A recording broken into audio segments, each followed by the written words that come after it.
Dream come true आहे. प्रत्येकाचं एक स्वप्न असतं जे राजकारणात येतात की कधीतरी मोदीजींना भेट व्हावी, मोदीजींशी, मोदीजींचं ऐकावं. आणि मला असं वाटतं तेच स्वप्न आज आमच्या सगळ्या आमदारांचं पूर्ण झालेलं आहे. मोदीजींची भेट झाली आणि त्यांचं मार्गदर्शन ऐकायला मिळालं. एकूणच राजकारणात कसं वागलं पाहिजे, काय काम केलं पाहिजे, कसं केलं पाहिजे आणि त्यांचे अनुभव ह्यावरनं त्यांनी मार्गदर्शन केलं. धन्यवाद. कसली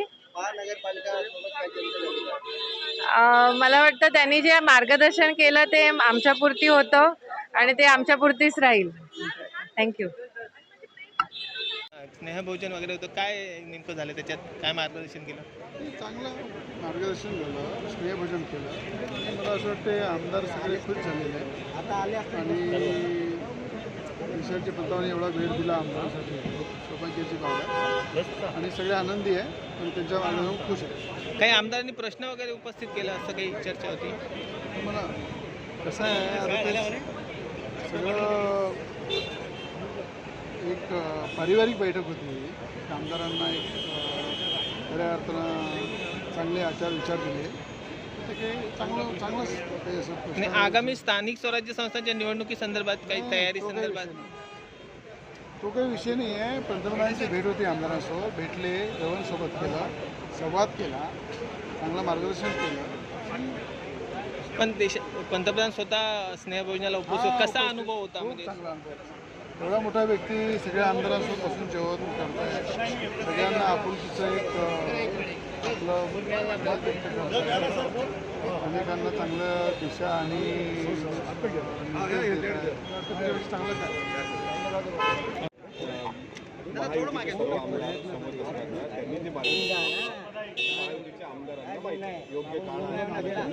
अनेक आमदारांनी काही प्रश्न देखील उपस्थित केले. बैठकीमध्ये काय योग्य ते मार्गदर्शन माननीय प्रधानमंत्री महोदयांनी केलं. ती मागे बाहेर सांगितली पाहिजे असताना महायुतीच्या सगळ्या घटक पक्षाला आणि महायुतीच्या सगळ्या म्हणजे नेत्यांना, कार्यकर्त्यांना, आमदार, खासदार जे कोणी उपस्थित होते, मंत्री, त्यांना योग्य ते मार्गदर्शन मिळालं.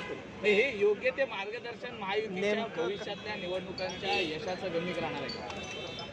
ते आगामी काळात सर्व आम्ही आता सोबत आहोतच सरकारमध्ये, पण एक त्यांचा अनुभव त्यांनी कथन केला.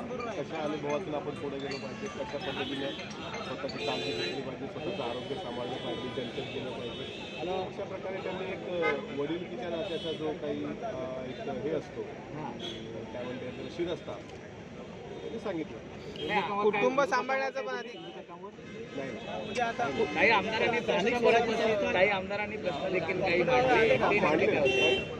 प्रश्न हेच त्यांच्या आरोग्याची काळजी कशी घ्यायची, त्या वयात ऊर्जावान त्यांची दिनचर्या कशी असते, साधारणपणे त्यांनी कसं काम त्यांच्या कारकिर्दीत 1989 पासून ते काम करतात, कशी कारकिर्दी असं मार्गदर्शनच त्यांची घेतलं. आणि जी लोक त्या याला नसतील, मला असं वाटतं त्यांच्या सर्व प्रश्नाचं एकच उत्तर देतो.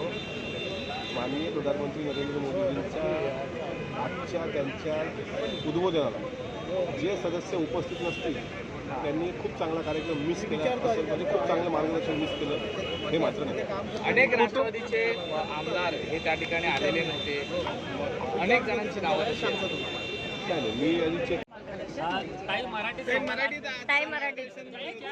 मार्गदर्शन झालं. आपल्या परिवाराचा प्रमुख ज्या पद्धतीने असतो त्या पद्धतीने देशाचे यशस्वी प्रधानमंत्री मोदीजी यांनी आम्हाला सगळ्यांना मार्गदर्शन केलं. जास्तीत जास्त जनसंपर्क कसा असावा या संदर्भात त्यांनी मार्गदर्शन केलं आणि सगळेच त्या ठिकाणी बसलेले आमदार हे उच्चगुण तिथनं बाहेर. काही विशेष सूचना केल्या महायुतीला ज्या पद्धतीने यश मिळाले येत्या काळात स्थानिक स्वराज्य संस्थांच्या निवडणुका. तुम्हाला मी हेच सांगितलं की यशाचं प्रमुखच जनसंपर्क आहे. त्यामुळे जास्तीत जास्त लोकांपर्यंत पोहोचण्याचा संदेश आणि सरकारची कामं ही लोकांपर्यंत पोहोचवायची हा एक संदेश त्यांनी आम्हाला दिला. मतदान केलं नाही त्यांच्याबद्दल विसरून जा, सर्वांसाठी काम करा.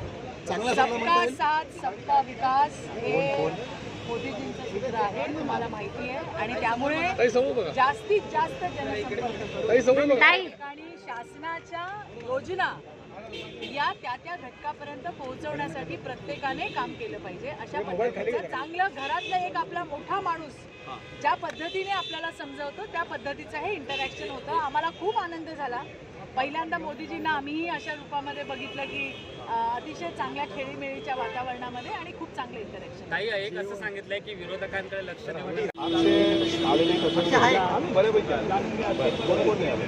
धनंजय मुंडे मोठे साहेब तर काल स्वतः देवगिरीला दादांना भेटून गेले ना. परळी बंदची आग दिली होती त्या अनुषंगाने केली. नाही, मिटकर साहेब यालाच अनुसरून परळीचं जे बीड बंद हे कुठेतरी चुकीचं आहे असं सुरेश धस असं म्हणतायत. कारण एका आरोपीच्या हत्येच्या समर्थनासाठी असं बीड जर बंद करायला लागलं तर खरं तर लोकशाही धोक्यात असं म्हणायला लागेल की त्या मुद्द्यावर मला सध्या काही बोलायचं नाही. त्यावर राष्ट्रीय अध्यक्ष अजित दादा शेट्टी बोलतो.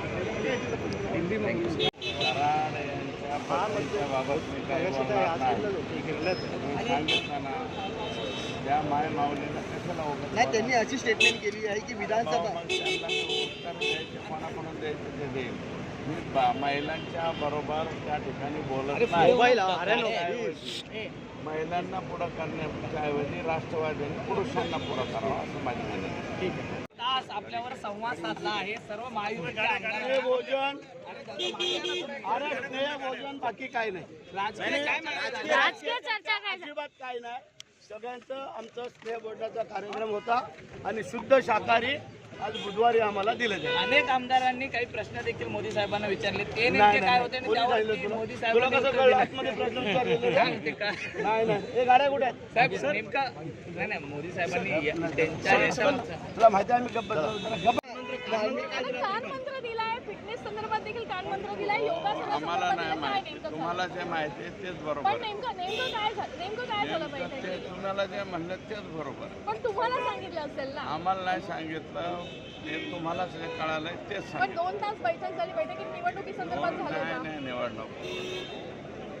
निवडणूक नाही. रणजित सावरकर साहेब याची माहिती देते. कुटुंबाकडे लक्ष मनात आकाश कोणताही आकाश ठेवू नये कोणताही आकाश ठेवू नये असं पण काय सांगितलंय का?